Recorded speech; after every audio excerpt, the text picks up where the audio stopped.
What's the worst thing a teacher ever told you? I was at preschool and lunch had just finished up, when suddenly my teacher's voice interrupted the whole classroom. Everyone leave the room now, I need to talk with Omar alone.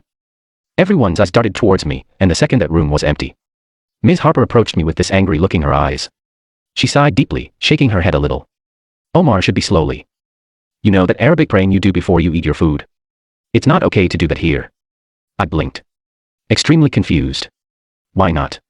My mom and dad taught me. She frowned. That doesn't matter. We speak English here. Your prayers in Arabic make me and all your other classmates uncomfortable. This is America, not Arabia. I didn't fully understand what she meant, but her words made me feel small. I went home upset, not knowing what I'd done wrong.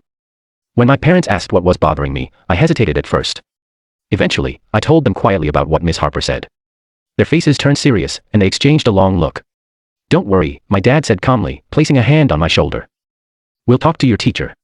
The next day, my parents met with Miss Harper and the principal. I sat in the hallway, nervously wondering what they were saying inside.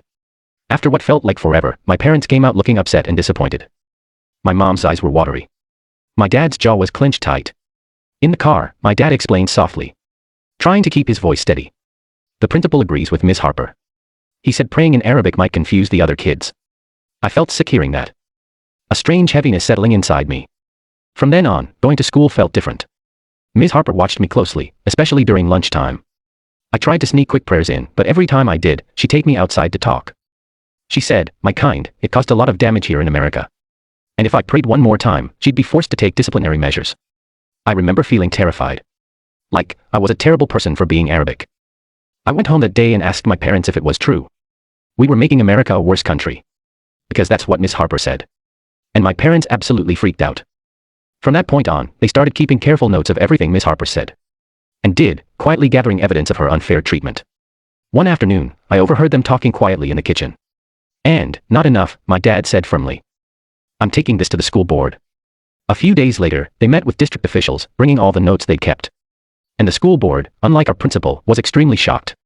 The tension at school grew noticeable very fast. Ms. Harper seemed more nervous than ever, avoiding my eyes in class. And even looking the other way, when I said a quick prayer.